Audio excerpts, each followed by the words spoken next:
ಓಂ ನಮೋ ನಾರಾಯಣಾಯ. ನಮಸ್ಕಾರ. ದೇವತಾ ದರ್ಶನದ ಮಾಲಿಕೆ 4. ಇಂದಿನ ಅಧ್ಯಾಯ ಸುಂದರಕಾಂಡ. ವಾಲ್ಮೀಕಿಯವರು ರಚಿಸಿರುವ ರಾಮಾಯಣದಲ್ಲಿ 7 ಕಾಂಡ. ಅದು ಯಾವುದೆಂದರೆ ಬಾಲಕಾಂಡ, ಅಯೋಧ್ಯಾಕಾಂಡ, ಅರಣ್ಯಕಾಂಡ, ಕಿಷ್ಕಿಂಧಾಕಾಂಡ, ಸುಂದರಕಾಂಡ, ಯುದ್ಧಕಾಂಡ ಹಾಗೂ ಕೊನೆಯದಾಗಿ ಉತ್ತರಕಾಂಡ. ಈಗ ಲಾಕ್ಡೌನ್ ಅಲ್ಲಿ ಸುಮಾರು ಜನ ರಾಮಾಯಣನ ನೋಡಿರ್ತೀರಾ ಅಲ್ವಾ, ಟಿವಿನಲ್ಲಿ. ಈಗಾಗಲೇ ನಿಮ್ಗೆ ರಾಮಾಯಣದ ಕತೆ ಎಲ್ಲ ಗೊತ್ತಿರ್ಬೋದು. ಆದ್ರೂ ಸುಂದರಕಾಂಡ ಯಾಕೆ ಓದ್ಬೇಕು? ಸುಂದರಕಾಂಡನ ಓದೋಕೆ ಸುಮಾರು ಕಾರಣಗಳಿದೆ. ನಮ್ಮ ಮನುಷ್ಯನ ಜೀವನದಲ್ಲಿ ನಾನಾ ರೀತಿ ಕಷ್ಟಗಳು ಎದುರಿಸ್ತಾನೆ ಇರ್ತೀವಿ. ಜೀವನನೇ ಒಂದು ಹೋರಾಟ.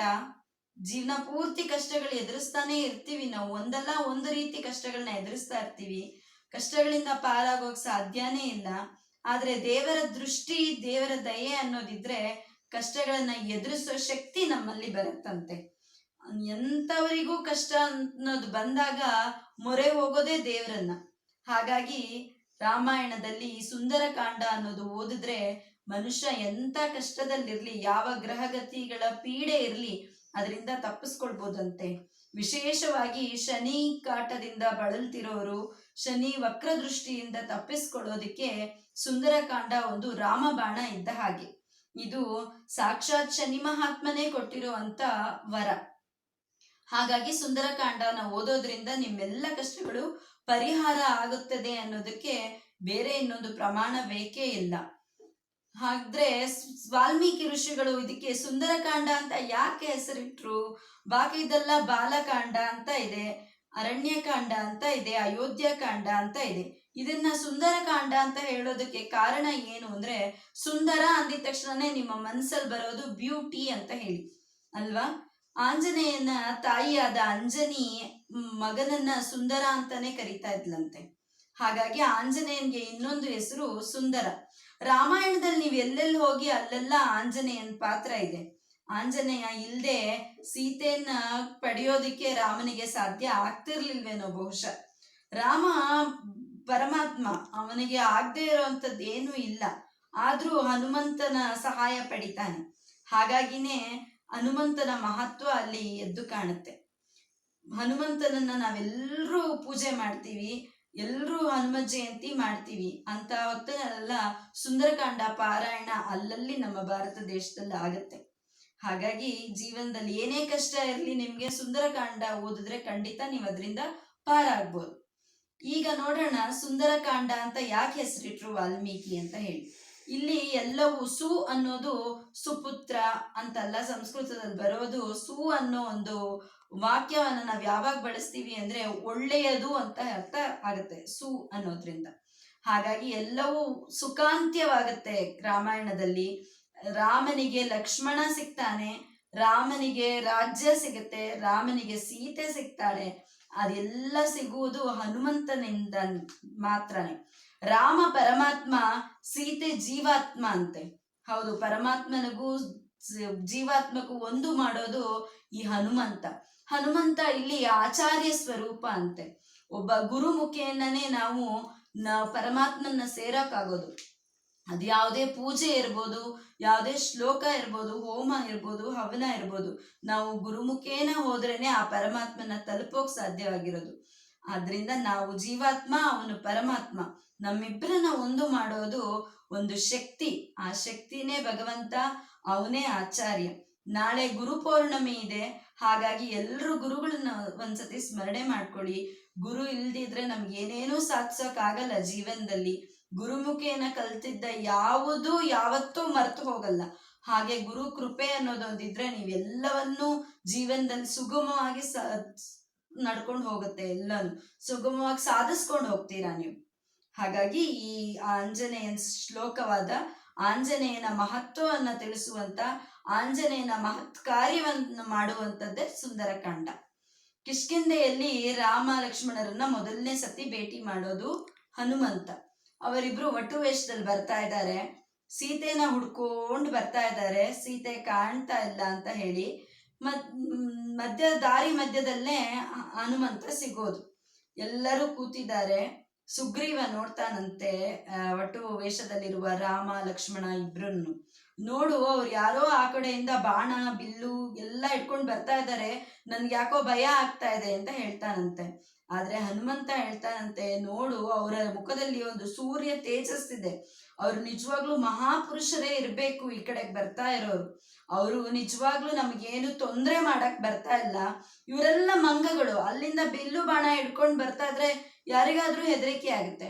ಆದ್ರೆ ಹನುಮಂತ ಧೈರ್ಯ ತುಂಬ್ತಾನಂತೆ, ನೀವ್ ಅದಕ್ಕೆಲ್ಲ ಭಯ ಪಡ್ಬೇಡಿ, ಅಲ್ಲಿ ಬರ್ತಾ ಇರೋದು ವಟು ವೇಷದಲ್ಲಿ ಬರ್ತಾ ಇದ್ದಾರೆ, ಅವರು ಸಾಧುಗಳ ತರ ಕಾಣ್ತಾ ಇದ್ದಾರೆ, ಅವ್ರ ಮುಖದಲ್ಲಿ ಬ್ರಹ್ಮ ತೇಜಸ್ಸಿದೆ, ಹಾಗಾಗಿ ಅವ್ರು ಯಾವ್ದೋ ಮಹತ್ ಕಾರ್ಯಕ್ಕೆ ಬರ್ತಾ ಇದ್ದಾರೆ, ನೋಡೋಣ, ಯಾರು ಗಾಬರಿ ಆಗ್ಬೇಡಿ, ನಾನಿದ್ದೀನಿ ಅಂತ ಹೇಳಿ ಧೈರ್ಯ ತುಂಬ್ತಾನಂತೆ.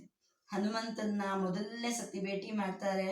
ಇವರು ಹತ್ರ ಹೋಗ್ತಾನೆ ಆಂಜನೇಯ, ತಾವು ಯಾರೋ ಮಹಾನುಭಾವಗಳು ಅಂತ ಕಾಣಿಸ್ತೆ, ಇಷ್ಟು ದೂರ ಬಂದಿರೋದಕ್ಕೆ ಕಾರಣ ಏನು ಅಂತ ಕೇಳ್ತಾನೆ. ಅವನ್ ಮಾತಾಡಿರೋ ಆ ಮಾತುಗಳು ಅಷ್ಟು ಮಧುರವಾಗಿರುತ್ತೆ ಅಂದ್ರೆ ರಾಮನಿಗೆ ಕರ್ಣಾನಂದವಾಗತ್ತಂತೆ.